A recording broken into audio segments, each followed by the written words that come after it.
Good morning, everyone. Teacher Thomas here in Thailand. I hope everyone is doing well. I apologize for not posting any videos recently. After the Songkran, I ended up with some kind of a lung infection, which grew into a bronchitis. And I've been a couple of weeks fighting that crap, so I just haven't been myself lately. Starting to get back to normal now. On our morning walk with Blackie and Jake from beautiful Nakhon Nayok, Thailand. I want to thank all of the subscribers to my new channel.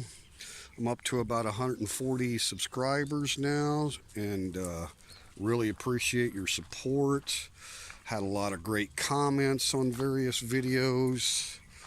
One of my videos has reached over 5,000 viewers, which was in regard to Thai immigration law and big jokes transfer from the chief of immigration police. So that really got a lot of views and a lot of comments. So obviously all of us long stay expats here in Thailand are very interested in all of the changes to Thai immigration regulations. A lot of really good comments. A few knuckleheads, commenting on there like they know everything. There's always those people that are smarter than the rest of us. I never claim to know everything because it's very complex, and you have to be here, have to be living it, and stay up to date on all the current changes in the regulations. So that's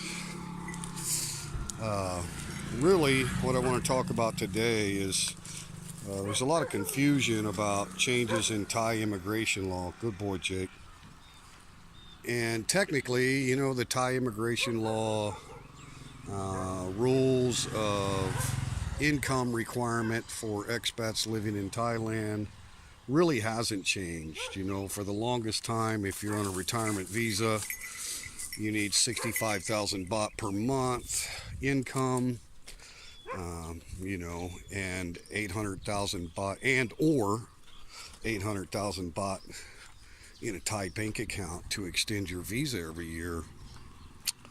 And for the marriage non-O visa, legally married to a Thai citizen, you need 40,000 baht per month in income or 400,000 baht in a Thai bank account.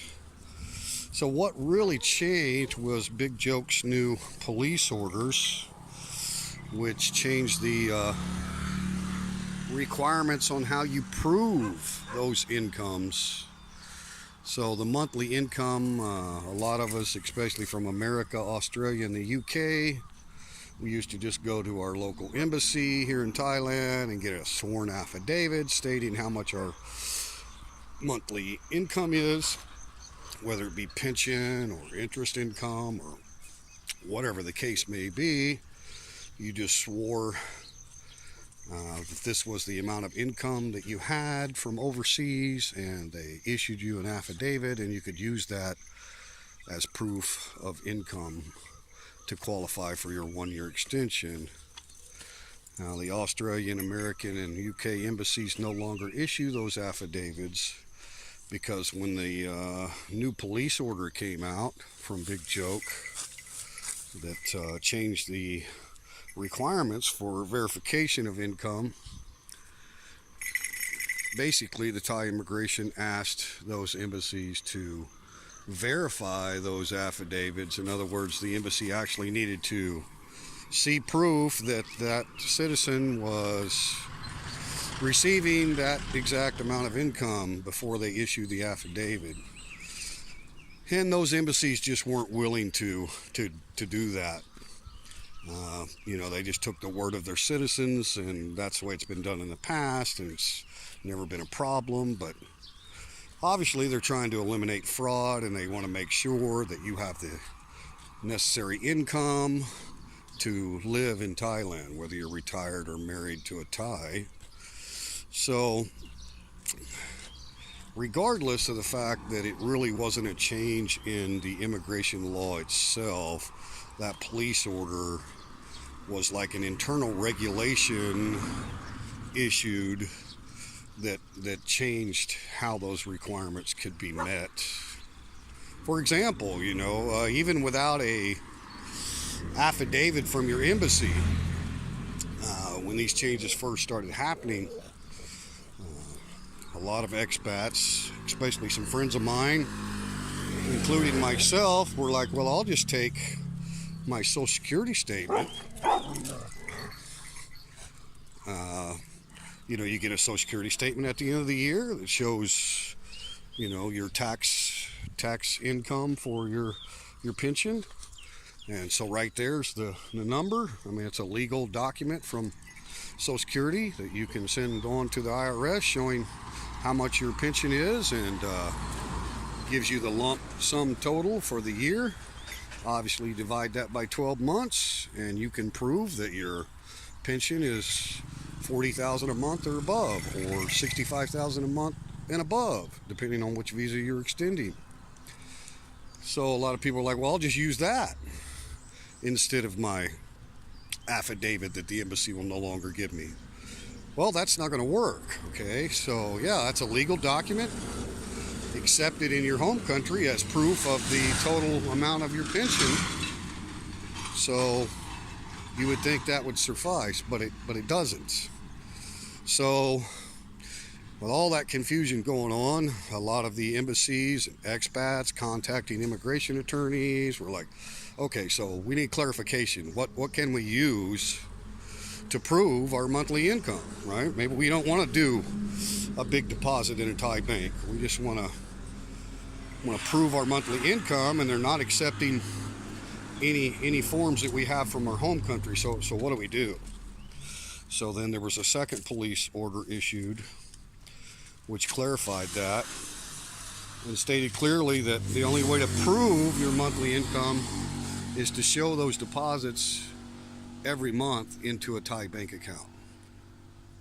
Okay, so that's how you prove it. So basically you'd have to get your pension or whatever income you have direct deposited into a Thai bank account, or make monthly transfers from your home country into a Thai bank account, which can get kind of expensive when you're doing overseas transfers. So basically, I think the easiest way, if you have the funds, would be just to deposit the lump sum into a Thai bank account.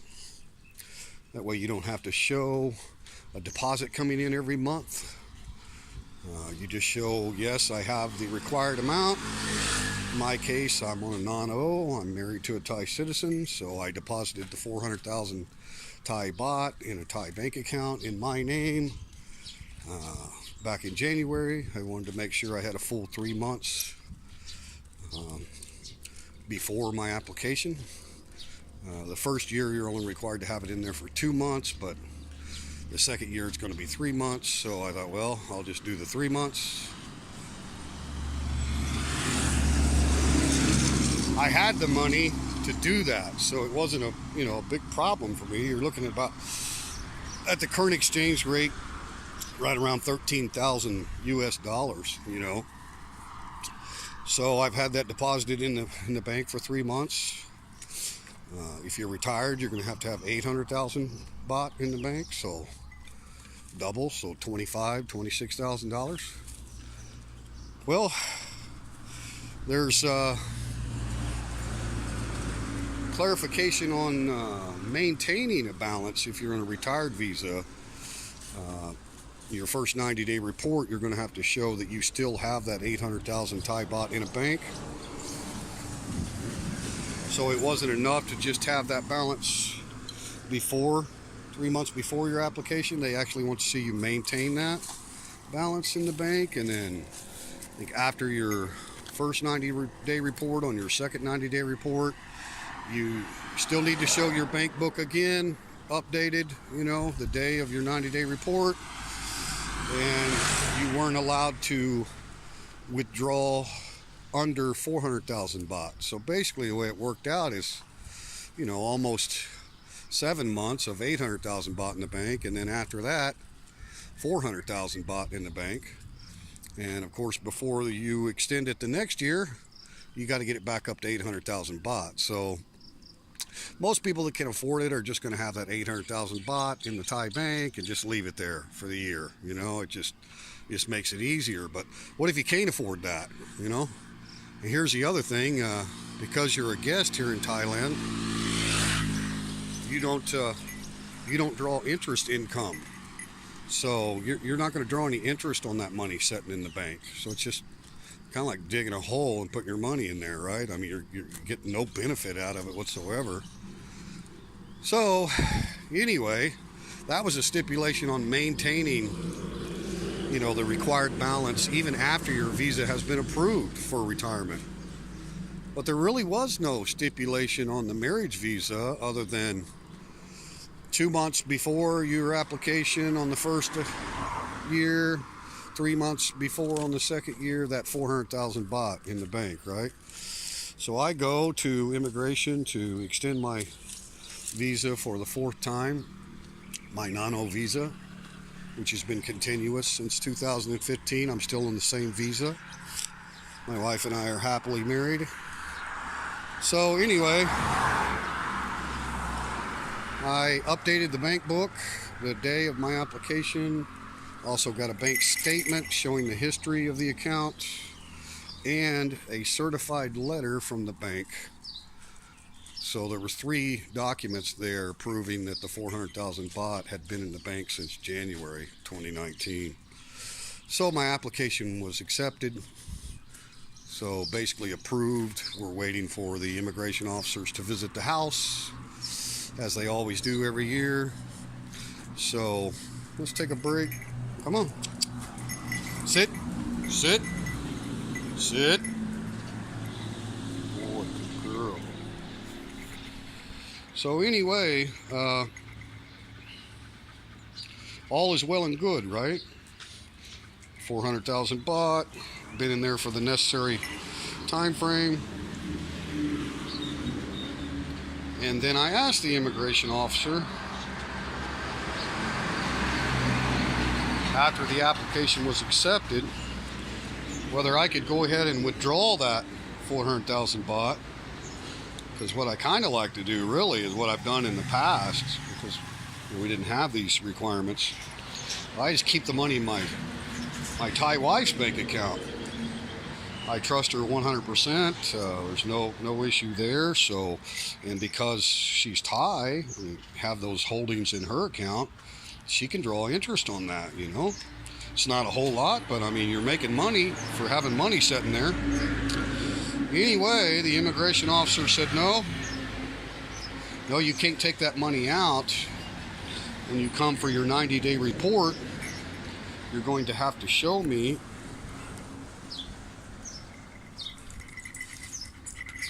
excuse me here. Oh, thank you. Okay, let's go. You're going to have to show me that you still have that 400,000 baht in the bank on your first 90-day report. Well, needless to say, I didn't argue with the immigration officer, because that's not something you ever want to do, right? I mean, you're respectful, you're grateful that all your documents were correct, and they accepted your application. I mean, that's it's a big deal every year, because once you get that application accepted, then they schedule a time. They'll call us when the immigration officers are going to come visit the house. That's the last verification, right? And then they send all of your papers to Cheng Watana, the headquarters in Bangkok. Cheng Watana reviews everything that the local immigration office sent them, and they send back, the approval to go ahead and give you your 1-year stamp. Well, what they do during this process that we're in right now is they stamp my passport for an additional 30 days with the disclaimer that the alien is under review for consideration of long stay in the kingdom, right? So technically right now I'm under review. So, but I mean, once you get past this point right here, it's not like you're going to be denied. I mean, obviously all of your documents, whatever was required, was included in your application, or it wouldn't have been accepted. I mean, if you have one thing that's not in there, something that's not updated or whatever, they're not going to accept your application. They're going to tell you it's incomplete, explain to you what documents you need to finish the application, right? And then you have to come back. So once you get your application accepted, I mean, you're pretty much guaranteed that you're going to get your 1-year visa stamp after that. You're in the review process, right? So it was news to me. No, Jake, no. It was news to me that I had to maintain that balance. Lucky.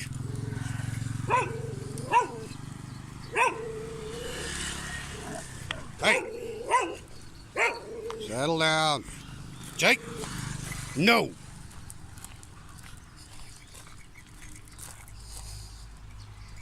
So anyway, it was really shocking news to me. I mean, not that I need to immediately withdraw that money from the bank, but that's kind of what I was expecting, because everything I read in the police order regarding the updated requirements for income, that when you're on a non-O visa doing an extension based on marriage to a Thai citizen, that the requirement was 3 months before the application, you need to have that money in the bank. And then when you read the order on the retirement visa requirement for 800,000 baht, it talks about maintaining that balance, you know, and what you're required to do after your visa to continue to prove that you have those funds. But it doesn't say anything in the new order on the non-O marriage extension about maintaining that balance. So this was brand new news to me. I'm like, oh, okay, so I can't take that money out. No, you cannot. When you come back on your 90-day report, you need to update your bank book and show that you still have that balance. And there was a statement made to my wife by the immigration officer in Thai, which I didn't completely understand. My Thai is far from fluent. But basically what he told my wife is, if he can't afford to live in Thailand and take care of his family, he needs to go home and pack his clothes and get out. So, you know, it kind of upset my wife a little bit with that comment. Obviously, I have the funds to support my family here, and doing everything I know that's required to comply with the new regulations, right? So that just kind of goes to show you that the immigration officers pretty strict. Now, you know, in your district, you know, it may be different. I don't know.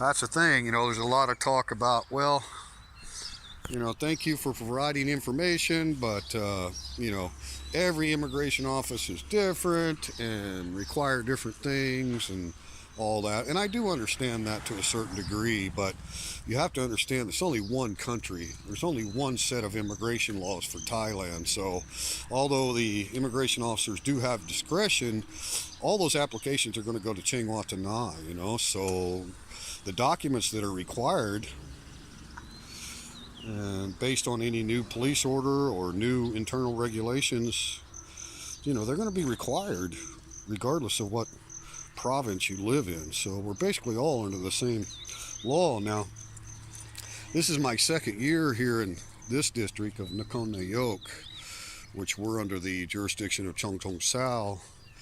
So, you know, I mean, they know me from last year, and you know, I'm a professor at the Foreign Language Department for the Royal Thai Military Academy. So, you know, there's a copy of my work permit in my application. There's my insurance, which is provided by the military. I mean, you know, so you would think, well, they're not going to be shitty about stuff, right?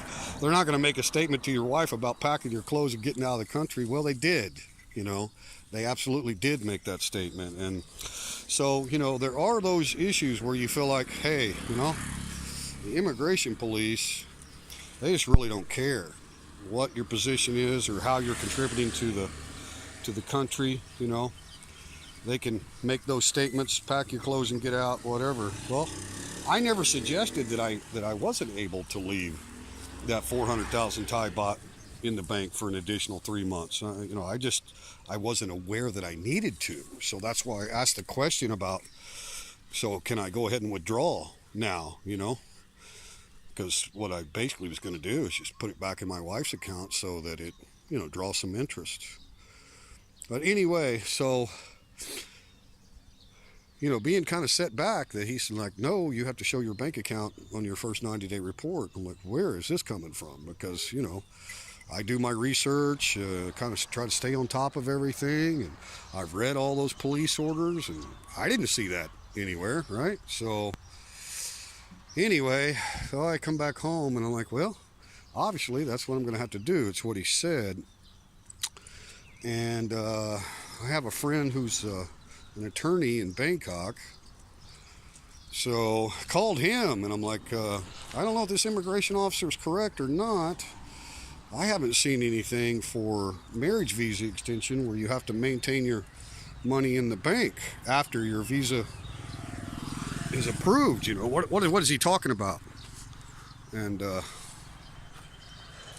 he had to do some research, my friend, and had to do some research and figure out whether or not that was correct or not. And he did find that there's been a recent internal regulation issued by the Ministry of Immigration that, sure enough, non-O visa extensions that are using the lump sum 400,000 baht in a Thai bank for verification of income requirement are going to have to maintain that for another 90 days after the visa is issued. So immigration officer was correct. I'm going to have to update my bank book when I go do my next 90-day report and show them that yes, I still have that amount in the bank.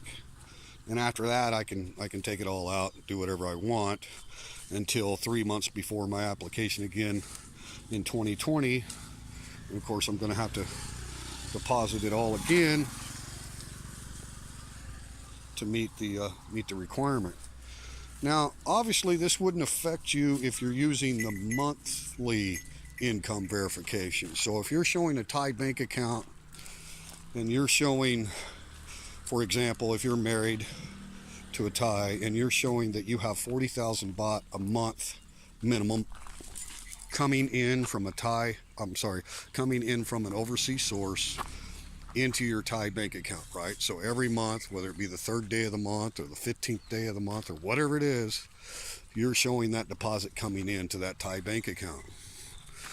Well, obviously, you're not using the lump sum requirement. What are you doing?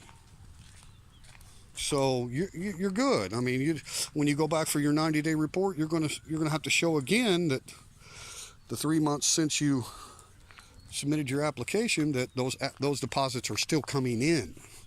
But as soon as that deposit comes in, you could take the money out, right? I mean, there's no requirement that you keep a certain amount in the bank, because all you're doing is you're verifying that I have a minimum of 40,000 baht a month coming in from an overseas source. Look, here's the deposit record every month. Look, here it is, right? Well, but you only have 2,000 baht in the bank. Doesn't matter how much money you have in the bank. It's you're using your monthly income as the requirement for your extension, right? I'm not using the monthly income. I really don't want to deal with all that. Transferring money from the United States back to my Thai bank account here, or changing my direct deposit information. I just really don't want to do that. So I'm using the lump sum amount. So obviously, people say, well, that's not in the Thai law. Like, I read the Thai law and all the websites and the Thai embassy websites, and what's required is that I have that 400,000 baht in the bank 2 or 3 months before my application. That's all it says. What are they talking about? Well, as it was explained to me by an immigration attorney, that every Thai law has a stipulation at the end of that particular law, right? So section code blah blah blah says you have to do this. This is Thai law. This is the requirement. And at the end of that, it says subject to ministerial regulations, right? So basically, anytime they issue a regulation, that in fact is Thai law. Now, there's no way for you to know, really, when they issue an internal regulation. That goes to the immigration itself. So basically, we all have to just have patience and understanding that, we can do our research and we really think we know exactly what's required of us by Thai immigration law. There's no way we're going to know when they issue internal regulations to every immigration office from the ministry. We're not going to know those regulations that have been issued, just like I was surprised to learn that, there's a requirement for me to maintain that balance for another 90 days. So basically, for 6 months, I've got $12,000 sitting in the bank that I can do nothing with and draw no interest on. Now, I'm not complaining. That's their requirement. That's what I'm going to do.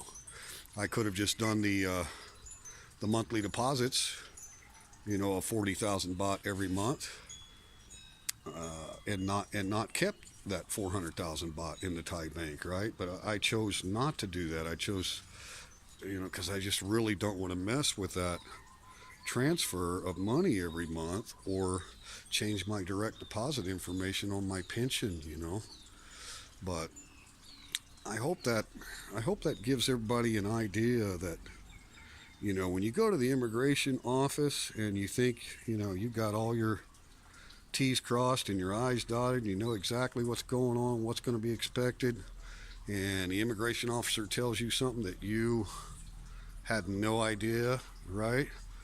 Don't get argumentative. Don't be like, well, you're wrong because I know Thai law. Like, I've studied this, I've read this, I've talked to an attorney.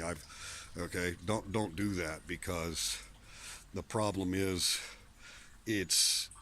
they're going by internal regulation information that they've received. Could have been that day that they got that memorandum, right, from the ministry of, here's updated regulation pertaining to XYZ, and you have no idea, right? So just assume that what the immigration officer tells you is correct, and then go home and do your homework from there. I don't think there's any way you can do a Google search or go to the Thai embassy websites and see a list of current internal regulations. I mean, that's just not public information, right? That's submitted to the immigration offices for their information, and how you find out is when you get to the immigration office. So anyway, that's my update. Thanks to all of you subscribers, and again, I apologize for not posting anything in a while because I have been under the weather, but I really do appreciate all of the subscribers. Got a lot of really good quality people that are following my channel now.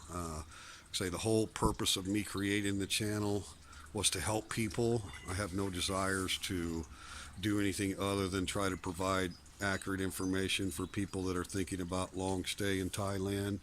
And any questions that I can answer, I will try to do so with accurate information. And if I don't know the answer, I'm going to tell you I don't know, right? So, but there's a lot of people that have commented on immigration issues in Thailand, and I made a mistake about saying that the Canadian embassy also wasn't issuing those affidavits, and I was corrected by some great Canadians in the comments that actually it didn't affect Canada because they already had a verification before they issued their affidavits. So Anyway, I'm not always right, but I do know it's American, Australian, and UK embassies that are no longer doing the affidavits. But I also know that, like, no matter what country you're from, you are affected by these new regulations. So whether you're using a monthly income, you're going to have to show it coming into a Thai bank, or you're using a lump sum deposit, it's going to have to be in a Thai bank. And then there's going to be a maintenance requirement for you to prove once again that you have those funds, right? So, I mean, I'm pro Thailand. I love this country. Like I say, I work for the Royal Thai Military Academy part time. I really enjoy my job.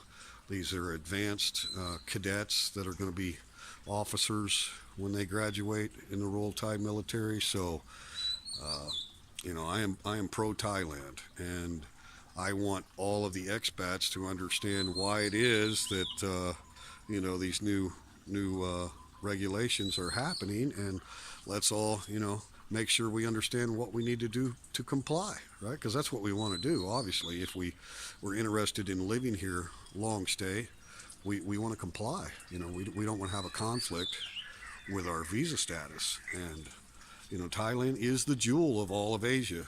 People, a lot of comments say, "Oh, I'm going to go to the Philippines, or I'm going to go here." They're not as strict about their visas. Great, up to you, right?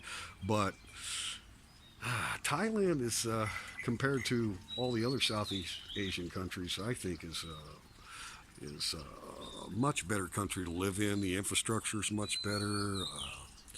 The people are amazing. I can think of so many reasons why I love living here. So, if you're one of those people that are just going to complain about these new regulations and requirements, and don't want to, try to comply with all that, then by all means, maybe it's time for you to get out of Thailand. But for all of those that really do love living here, we need to stay updated, right?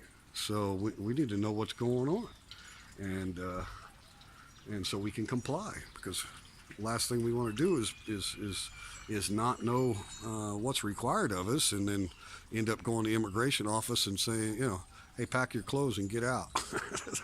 so it takes a lot of patience and a lot of understanding, and don't take anything personal that it's specifically aimed at you. I think they're trying to clean up their system a little bit, and we're all going to have to go through this process together. So anyway, peace, love to everyone. Thank you for subscribing. If you haven't subscribed, please subscribe, hit the bell, and you will get updated notifications. And very, very rare that I go a couple of weeks like this without posting something in an update.